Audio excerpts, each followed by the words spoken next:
του έργου του Σεβασμιωτάτου, ο Ναός της Οσίας Μελούς και οι θεραπευτικές πηγές της Ιγουρίνα της ΚΟ. Από την κυρία Μαρία Λατάραξη. Να σε ευχαριστώ.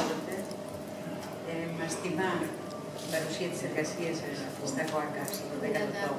Ελπίζω να ακολουθήσουν και άλλες. Με επιβλέποντα τον καθηγητή Μινά Αλεξιάδη. Τονίζει λοιπόν ο ποιμενάρτης μας σε πολλά σημεία της εργασίας του την αξία της φύσης και το πόσο σημαντικό είναι να τη γνωρίζουμε και να τη διαφυλάσσουμε. Αν ο κόσμος δεν μάθει να σέβεται το γύρο κόσμο, το κόσμο που του προσέφερε ο Θεός δεν θα μπορέσει να επιβιώσει. Κάνει αναφορά στον ίδιο τον Ιπποκράτη και υπενθυμίζει το πόσο πίστευε στη δύναμη της φύσης, η οποία είναι ικανή να θεραπεύει τις ασθένειες. Διάλεξε και αυτή τη φορά τα δύσκολα. Στη σελίδα 81 το ΚΟΑΚΟΤ κάνει αναφορά στο βιβλίο της Ιπποκρατικής Γραμματείας περί υδάτων, τόπων, αέρων τόπων. Ένα βιβλίο πολύ σημαντικό που κατά την τεκμηριωμένη γνώμη των ειδικών μελετητών του Ιπποκράτη είναι γραμμένο από το χέρι γιατρού που ανήκε στη σχολή της ΚΟ. Όπως μας λέει ο Μύρος, το βιβλίο χωρίζεται σε δύο μέρη. Στο πρώτο μέρος ο συγγραφέας συμβουλεύει τον γιατρό πώς πρέπει να μελετήσει τους εξωτερικούς παράγοντες για να μπορέσει να κάνει καλή διάγνωση. Εξετάζονται οι τοπικές συνθήκες, διαφορετικές για κάθε πόλη. Η κατεύθυνση της πόλης ως προς τους ανέμους και τον ήλιο, η ποιότητα των νερών και η κλιματολογική σύσταση της χρονιάς. Ψήνεται από τον ήλιο το καλοκαίρι, εκεί θα δει κανείς ανθρώπους σκληρούς, λιπόσαρκους, με καλά διαγραμμένες αρθρώσεις, στιβαρούς και δασίτρικους. Είναι υπεροπτικοί και ιδιότροποι στο χαρακτήρα και την ιδιοσυγκρασία. Περισσότερο άγριοι, εξυπνότεροι και πιο εύστροφοι στις τέχνες και ανώτεροι στον πόλεμο. Το δεύτερο μιλά για την διαφορά των λαών της Ασίας και της Ευρώπης. Στο άρθρο αυτό, ο συγγραφέας περιγράφει το χρονικό της τυχαίας ανακάλυψης ενός χαμένου έργου του Γαλλινού στη μονή Γλατάδων ή Γλαταίων στην παλιά πόλη της Θεσσαλονίκης. Πρόκειται για το σύγγραμμα περί αληθείας, γνωστό σε εμάς ως τίτλος μόνο, από αναφορά του ίδιου του Γαλλινού και από σκόρπιες πληροφορίες στην αραβική φιλολογία. Τα ίχνη της πραγματείας αυτής χάθηκαν εντελώς μετά το 13ο αιώνα και στη Δύση και στην Ανατολή. Σύμφωνα με το χρονικό της ανακάλυψης, το 2004, ένας Γάλλος μεταπτυχιακός φοιτητής του Πανεπιστημίου της Σορβόνης προετοίμαζε τη διατριβή του κάνοντας επιτόπια έρευνα στα μικροφίλμ των κωδίκων της Μονής Γλατάδων. Πρόκειται για την ιστορία 9 θυμάτων, κατοίκων της Καρτάμενας, που σκοτώθηκαν κατά την εισβολή των Γερμανών στην ΚΟ τον Οκτώβριο του 1943. Ο συγγραφέας με ζωντανό και παραστατικό τρόπο περιγράφει τις 2 τελευταίες μέρες πριν το μοιραίο αυτό γεγονός. Θα σας πω ότι εγώ έχω έτσι πολύ περιορισμένη αναφορά στις εργασίες και αυτό δεν σημαίνει βέβαια ότι υποβαθμίζω την αξία των εργασιών. Κάθε άλλο, απλά πίστευα ότι πρέπει να δώσω ένα ερέθισμα για επισταμένη μελέτη. Στη σελίδα 187-221 του παρόντος τόπου του ΚΟΑΚΟΤ φιλοξενείται η εργασία του συναδέλφου Ανδρέα Μιχαήλ, μαθηματικού, εκλογές, εκλογικά αποτελέσματα στην Ελλάδα και στα Δωδεκάνησα, η οποία θα λέγαμε ότι αποτελεί συνέχεια σε πιο συμπληρωμένη μορφή της προηγούμενης που παρουσίαζε στον 11ο τόμο, 21 βουλευτικές εκλογές στα Δωδεκάνησα, 1950-2000, πόλη της ΚΟ μετά τον καταστρεπτικό σεισμό του 1933. Πρόκειται για μια ερευνητική εργασία που είχε παρουσιάσει στο Βόλο σε συνέδριο με θέμα πόλης της Μεσογείου μετά από σήμερα του Αγίου Γεωργίου, 23 Απριλίου του 1933, έντασης 6,6 Ρίχτερ και διάρκειας 27 δευτερολέπτων, που σκόρπισε το θάνατο και την εργασία, λαογραφικές αναζητήσεις, αποδελτιώσεις ευθύμων. Στηριγμένος πάντα σε προσωπικά βιώματα, στις αφηγήσεις απλών ανθρώπων, αλλά και στις μαρτυρίες του φωτισμένου δασκάλου Νικόλαου Ζάρακα, πραγματοποιεί ένα οδηπορικό στα ήθη της. Καταρχάς τον Πρόεδρο και το Διοικητικό Συμβούλιο του Φιλιτά για την τιμητική προς το πρόσωπό μου πρόσκληση να συμμετέχω στην παρουσίαση αρκετών των κρατών.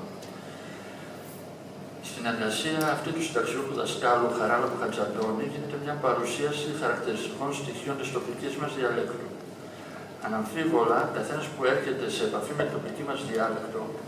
ασυναίσθητα μπαίνει στη διαδικασία της σύγκρισής της με τη γλώσσα που θεωρείται ως επίσημη ή φιλολογική, εθνική κατά το συγγραφέα, με τη γλώσσα εν ολίγης που υπακούει στους κανόνες της γραμματικής.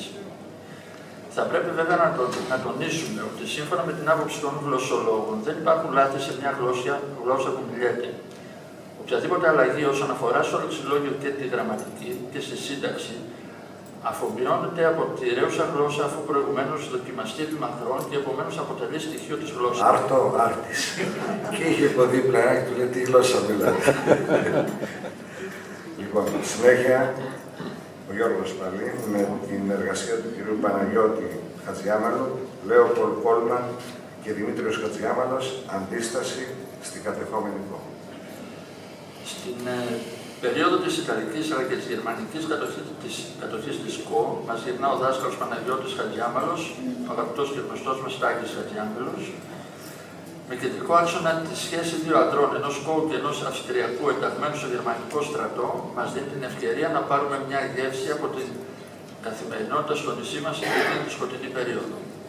Ο Κόου, στον οποίο αναφέρεται, είναι ο Δημήτρης Χατζιάμαλος δάσκαλος, αρχικά στο σχολείο της Καρδάμενας, ενώ ο αυστριακής καταγωγής στρατιώτης ονομάζονταν Λέοπολτ Κόλμαν. Λόγο με επιστημονική τεκμηρίωση προχωρεί από την πρώιμη εποχή του Χαλκού μέχρι τη Βυζαντινή περίοδο η κυρία Βασιλική Χριστοπούλου.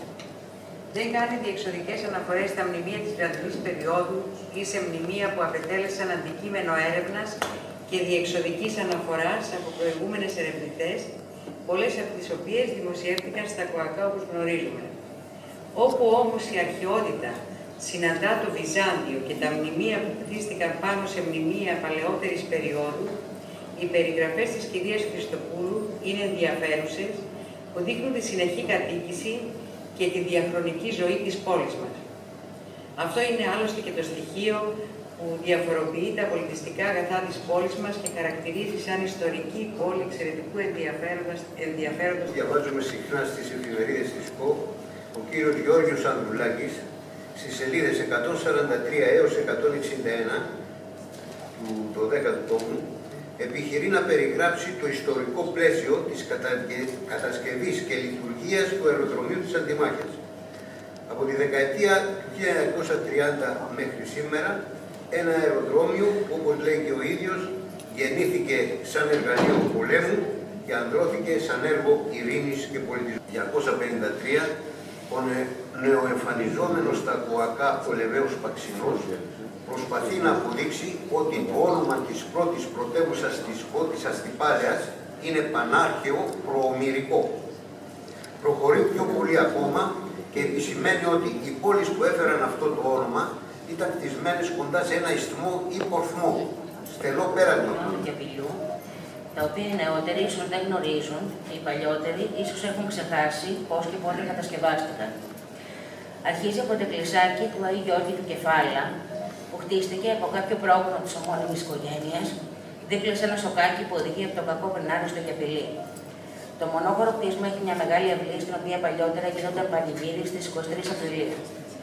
Κοντά βρίσκεται ο Άγιος Δημήτριος, κτισμένος από τη Μαριάννη Σαμαρά μέσα στο κτήμα της το 1971. Το ξοκλήσι λειτουργείται από τις καλόγριες της Μονής του Αγίου Νεκταρίου στις 26 Οκτωβρίου. Ο Γιαννογράφος καταχωρεί μια μελέτη για τα είδη των σκορπιών της ΚΟ. Αρχίζει με τους μύθους της αρχαιότητας που αναφέρονται σε σκορπιούς, όπως εκείνον που κέντρισε τον κυνηγό Ορίωνα και που ο Δίας το μεταμόρφωσε σε αστερισμό. Μας προκαλεί εντύπωση η πρώτη πληροφορία που μας δίνει ότι η πρώτη επιστημονική εργασία που έχει αντικείμενο τους σκορπιούς έγινε το 1670.